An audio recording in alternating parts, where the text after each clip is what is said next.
Bonjour et bienvenue dans le second épisode de cette série sur le master plan de Tesla. Pour cette deuxième vidéo, nous allons poser les bases en analysant la situation actuelle.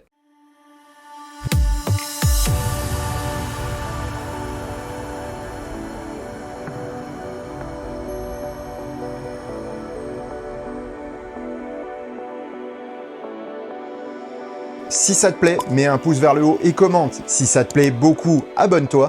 Et si ça te plaît vraiment beaucoup, dis-le partout. Merci. Selon l'Agence internationale de l'énergie, l'AIE, notre monde produit 165 pétawattheures d'énergie par an, quelle que soit l'énergie. Un pétawattheure, c'est 1 million de milliards de wattheures. Donc imaginez un 1 suivi de 15 zéros. Cette énergie est produite en provenance de deux types de sources, celle dite fossile et celle dite renouvelable. Précisons un peu. On dit qu'une ressource est fossile lorsqu'elle est issue du vivant. Le pétrole, le gaz et les hydrocarbures en général sont issus de la dégradation de molécules organiques pendant des millions d'années, dans des conditions particulières. Ces sources sont renouvelables, mais sur de très grandes échelles de temps. Si les civilisations industrielles disparaissaient, les stocks mettraient des dizaines de millions d'années pour retrouver leur niveau d'avant la révolution industrielle du 19e siècle. Dans l'Antiquité, on appelait le pétrole huile de roche, car elle semblait jaillir de roches poreuses. Mais en fait, il ne doit rien au monde minéral. Il existe pourtant des sources d'énergie purement minérales, les roches radioactives. L'uranium est l'élément le plus commun utilisé pour produire de l'énergie, et lui ne se renouvelle pas sur Terre. En effet, contrairement à ce qu'a pu dire la géologue Aurore Stéphan dans une interview, les minéraux ne se renouvellent pas, même à très long terme. Ils sont créés par la fusion nucléaire dans les étoiles, et encore dans un seul type d'étoiles, les étoiles supermassives. À la fin de leur vie, elles explosent en supernovae qui permettent de réunir les conditions de pression et de température nécessaires à la fusion des éléments légers en éléments lourds, comme les métaux. Leur quantité est infime et l'explosion se charge de disséminer les poussières dans l'espace. Ce n'est que lors de l'agrégation de ces poussières en planètes que ces éléments se retrouvent disponibles pour nos utilisations. De manière simpliste et inappropriée, l'énergie nucléaire est qualifiée de fossile par la plupart des médias. Ce serait plus juste de la traiter comme non renouvelable, tout simplement. Je parlerai pour ma part de ressources non renouvelables à l'échelle humaine qui semble être la définition la plus précise à mes yeux pour l'ensemble des énergies qu'il faudrait remplacer à terme. Ce type d'énergie représente à ce jour 133,7 pétawattheures par an au niveau mondial, soit 81% du total. Sans mauvais jeu de mots d'ailleurs, total, ouais. D'un autre côté, on a les énergies dites renouvelables, et paradoxalement, elles ne le sont pas.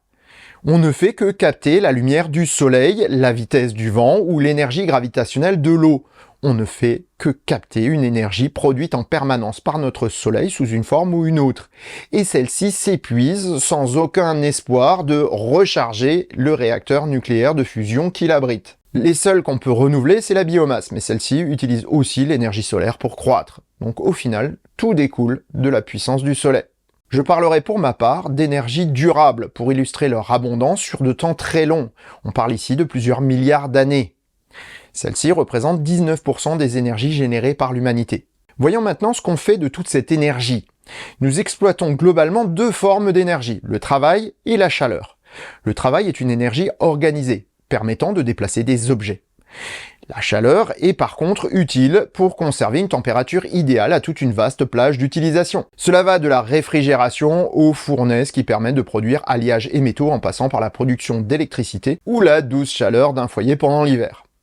Pour arriver à nos fins, nous raffinons les hydrocarbures afin de les utiliser dans nos machines. Nous les brûlons pour en tirer l'énergie et enfin nous utilisons cette énergie.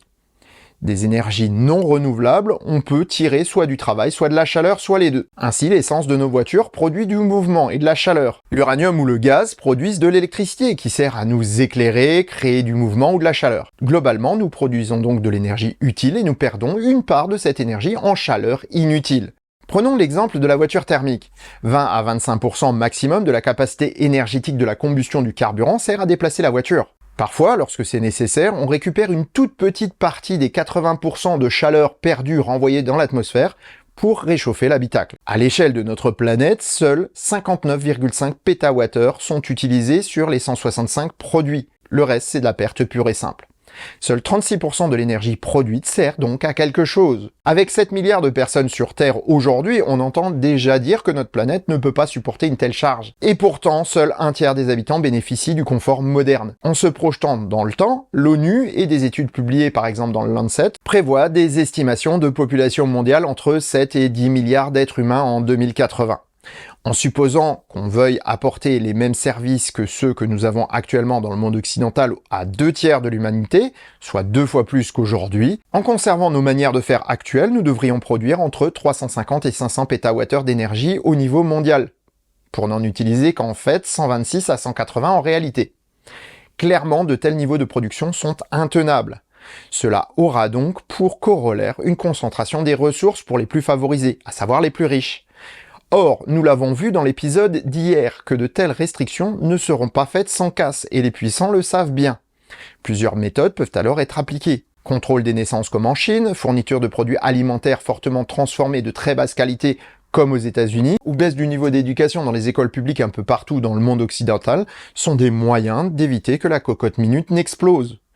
Augmenter les prix des denrées progressivement est un moyen de réduire l'accès à certains produits sans pour autant faire de restrictions formelles. C'est alors une sélection par l'argent qui s'opère. Les populations grognent mais ne réagissent généralement en masse que lorsque les produits de subsistance sont inaccessibles, comme ce fut le cas pour le pain, trop cher pour les Parisiens en 1789, déclenchant entre autres choses la Révolution française. Pour éviter ça, la solution est, selon le master plan de Tesla, de passer massivement à l'électricité pour tous les usages énergétiques. De l'industrie au transport, en passant par les usages domestiques ou tertiaires, l'électricité est l'énergie la plus efficace que nous connaissions. En produisant moins d'énergie qu'aujourd'hui au total, nous pourrions partager à tous l'abondance et le confort. Et sur ces bonnes paroles, je vous souhaite bonne route et vous dis à demain pour la suite de cette série. Portez-vous bien. Ciao.